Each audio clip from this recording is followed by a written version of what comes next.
আসসালামু আলাইকুম ওয়া রাহমাতুল্লাহি ওয়া বারাকাতুহু। ইরান সম্পর্কে 1400 বছর আগে মহানবী সাল্লাল্লাহু আলাইহি ওয়াসাল্লাম কি বলেছিলেন? এমন কিছু কি তিনি বলে গেছেন যা আজ আমরা বাস্তবে দেখতে পাচ্ছি? ইরানের সর্বোচ্চ নেতা আয়াতুল্লাহ খামেনি বলেছেন, মুসলিম উম্মার ঐক্যই আমাদের সবচেয়ে বড় শক্তি। আমরা বিভক্ত হয়ে গেলে শত্রুরা আমাদের দুর্বল করে ফেলবে। শহীদ মোতাহারি রহমাতুল্লাহি আলাই বলেছেন, ইরানের ইতিহাস ইসলামের ইতিহাস থেকে আলাদা নয়। আমরা মুসলিম, তারপরে আমরা ইরানি। আমাদের পরিচয় ইসলাম। ইমাম খোমেনি বলেছেন, ইসলাম আমাদের শিখিয়েছে আমরা সবাই ভাই ভাই। আরব অনারবদের ভেদাভেদ ইসলামে নেই। তাকওয়াই একমাত্র চাবিকাঠি। ইরানের তেল ও গ্যাস সম্পদ বিশ্বের অন্যতম বৃহৎ। এই সম্পদ কি শেষ জামানার সাথে সম্পর্কিত? হাদিসে ইমাম মাহদির শাসনামলের বৈশিষ্ট্য বর্ণিত হয়েছে। আকাশ থেকে প্রচুর বৃষ্টিপাত, জমিনে ফসলের প্রাচুর্য এবং তখন সম্পদের ন্যায্য বন্টন হবে। ইরানের তেল সম্পদ যদি ন্যায়সঙ্গতভাবে বিতরণ করা হয় তবে হাদিসের এই ভবিষ্যৎবাণীর সাথে মিলে যাবে। তবে তার আগে বড় যুদ্ধ ও ধ্বংসযজ্ঞের ভবিষ্যৎবাণী রয়েছে। নবী করিম সাল্লাল্লাহু আলাইহি ওয়াসাল্লাম বলেছেন, হত্যাকাণ্ড বৃদ্ধি পাবে। আধুনিক অস্ত্র দিয়ে এক মুহূর্তে হাজার হাজার মানুষ হত্যা করা সম্ভব। ইরানের ক্ষেপণাস্ত্র ও ড্রোন প্রযুক্তি সেই সক্ষমতা রাখে। ইরানের সর্বোচ্চ নেতা আয়াতুল্লাহ খোমেনি ইমাম মাহদির আগমনে বিশ্বাস করেন এবং বলেন, আমরা ইমাম মাহদির আগমনের জন্য অপেক্ষা করছি। তার আগমনের পূর্বে আমাদের দায়িত্ব হলো ইসলামী সমাজ গঠন করা। ইরান আজ বিশ্বের অন্যতম প্রধান ইসলামী দেশ। 85 মিলিয়ন মানুষের এই দেশের 99 ভাগেরও বেশি মুসলিম। এই দেশ নিজেকে ইসলামী প্রজাতন্ত্র হিসেবে পরিচয় দেয়। কিন্তু জানেন কি, এই দেশের ভাগ্য নিয়ে নবী করিম সাল্লাল্লাহু আলাইহি সাল্লাম কত কথা বলে গেছেন। আল্লাহ রাসূল সাল্লাল্লাহু আলাইহি সাল্লাম ইরশাদ করেছেন, আমার উম্মতের একটি দল সর্বদা সত্যের ওপর প্রতিষ্ঠিত থাকবে। প্রশ্ন হলো, সেই দলে কি ইরানের লোকেরাও আছে? আজ আমরা 20টি ভবিষ্যৎবাণী নিয়ে আলোচনা করব। কিছু হাদিস আপনাকে শিহরিত করবে, কিছু আপনাকে ভাবিয়ে তুলবে, আর কিছু আপনার ঈমানকে শক্তিশালী করবে। আল্লাহ তাআলা পবিত্র কুরআনে ইরশাদ করেছেন, হে মানুষ, আমি তোমাদের সৃষ্টি করেছি এক পুরুষ ও এক নারী থেকে, আর তোমাদের বিভক্ত করেছি বিভিন্ন জাতি ও গোত্রে, যাতে তোমরা একে অপরের সাথে পরিচিত হতে পারো। তোমাদের মধ্যে আল্লাহর কাছে সেই সর্বোত্তম, যে তোমাদের মধ্যে সর্বাধিক মুত্তাকি। সূরা আল হুজরাত আয়াত 13। প্রথম ভবিষ্যৎবাণী, সিফাত যুদ্ধ ও ইরান, 657 খ্রিস্টাব্দ। ইসলামের ইতিহাসের এক গুরুত্বপূর্ণ অধ্যায়, সিফাত যুদ্ধ। আলী রাদিয়াল্লাহু তাআলা আনহু ও মুয়াবিয়া রাদিয়াল্লাহু তাআলা আনহুর মধ্যে এই যুদ্ধ সংগঠিত হয়। কিন্তু জানেন কি, এই যুদ্ধে ইরানীদের ভূমিকা কি ছিল? ইরান থেকে আগত সাহাবীরা, বিশেষ করে সালমান ফার্সি রাদিয়াল্লাহু তাআলা আনহুর অনুসারীরা এই যুদ্ধে আলী রাদিয়াল্লাহু তাআলা আনহুর পক্ষে লড়েছিলেন। নবী করিম সাল্লাল্লাহু আলাইহি সাল্লাম বলে গিয়েছিলেন, এমন ফিতনা আসবে যাতে বসে থাকা ব্যক্তি দাঁড়ানো ব্যক্তির চেয়ে উত্তম হবে। সহিহ বুখারী। সিফাত যুদ্ধ ছিল সেই ফিতনার অংশ। ইতিহাস বলে, ইরানি মুসলিমরা সংখ্যাগরিষ্ঠ ছিল। ইরানি মুসলিমরা ছিল আলী রাদিয়াল্লাহু তাআলা আনহুর সমর্থক। যুদ্ধের পর একদল ইরানি আলী রাদিয়াল্লাহু তাআলা আনহুর কাছে এসে বললেন, আমরা আপনার জন্য জান ও মাল কুরবান করতে প্রস্তুত। আলী রাদিয়াল্লাহু তাআলা আনহু তাদের দিকে তাকিয়ে বললেন, তোমরা সেই জাতির সন্তান যাদের সম্পর্কে মহানবী সাল্লাল্লাহু আলাইহি সাল্লাম ভবিষ্যৎবাণী করেছিলেন। ইতিহাস সাক্ষ্য দেয়, ইরানি মুসলিমরা সবসময় সত্যের পক্ষে দাঁড়িয়েছে। 2. দ্বিতীয় ভবিষ্যৎবাণী, আধুনিক ইরানের ভবিষ্যৎ। এখন প্রশ্ন, আধুনিক ইরানের কি হবে? নবী করিম সাল্লাল্লাহু আলাইহি সাল্লাম কি এ বিষয়ে কিছু বলে গেছেন?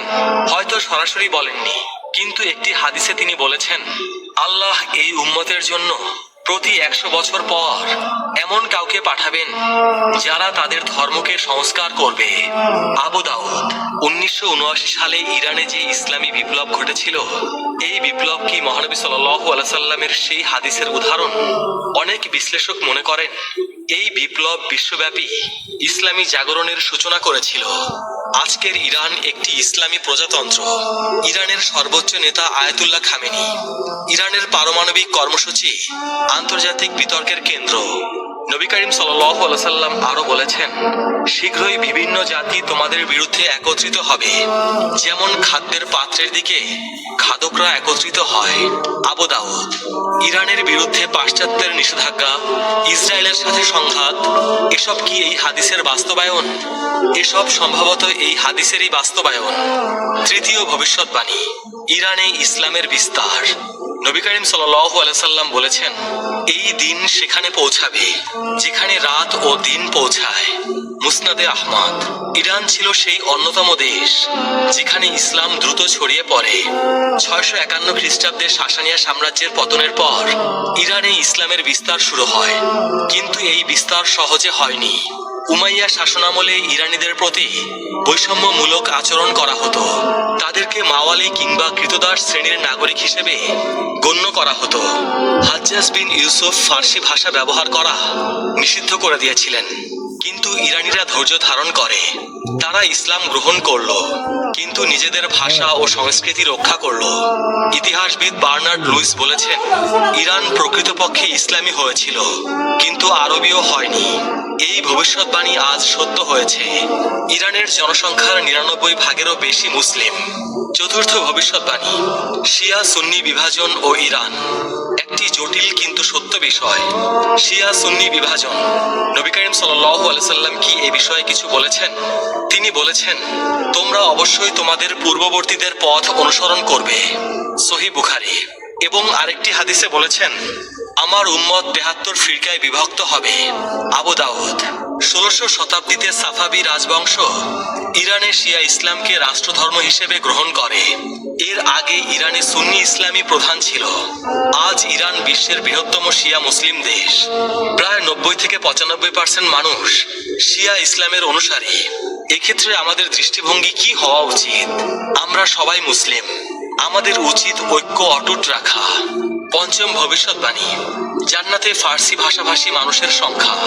নবী করিম সাল্লাল্লাহু আলাইহি সাল্লাম বলেছেন, 4 ব্যক্তি জান্নাতবাসীদের নেতা, আমি, আলী, হামজা ও জাফর। তিরমিজি। এই জাফর কে? কেউ বলেন জাফর তায়ার, কেউ বলেন জাফর আল সাদিক। জাফর আল সাদিকের অনুসারীদের মধ্যে বহু ফার্সি বিদ্বান ছিলেন। তার ছাত্রদের মধ্যে আবু হানিফাও ছিলেন। আরেকটি হাদিসে নবী করিম সাল্লাল্লাহু আলাইহি সাল্লাম বলেছেন, জান্নাতে প্রবেশ করবে এমন লোক যাদের হৃদয় পাখির হৃদয়ের মতো হবে। সহিহ মুসলিম। এর ব্যাখ্যায় বলা হয়েছে, তারা হবে নির্ভীক ও আল্লাহর উপর ভরসাকারী লোক। ইরানি মুসলিমরা ইসলামের জন্য জীবন দিতে কখনোই পিছুপা হয়নি। খোরাসানের মুজাহিদ, কারবালার শহীদ, ইরান ইরাক যুদ্ধের শহীদ সবাই জান্নাতের আশায় জীবন দিয়েছেন। ষষ্ঠ ভবিষ্যৎবাণী, ফার্সি ভাষায় কুরআন তিলাওয়াত। এক ফার্সি ব্যক্তি আরবি জানতেন না। তিনি কাঁদতে কাঁদতে নবী করিম সাল্লাল্লাহু আলাইহি সাল্লামের কাছে আরজ করলেন, ইয়া রাসূলুল্লাহ, আমি আরবি বুঝি না, আমি আমার ভাষায় আল্লাহর প্রশংসা করতে চাই। নবী করিম সাল্লাল্লাহু আলাইহি সাল্লাম চুপ করে রইলেন।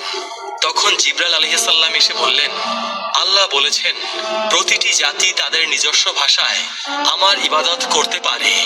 হাদিসে এসেছে, কিয়ামতের দিন আল্লাহর কাছে সবচেয়ে প্রিয় শব্দ হলো সেই ইমামের কণ্ঠস্বর যিনি সুন্দর কণ্ঠে বলেন, আল্লাহুম্মা রব্বানা লাকাল হামদ।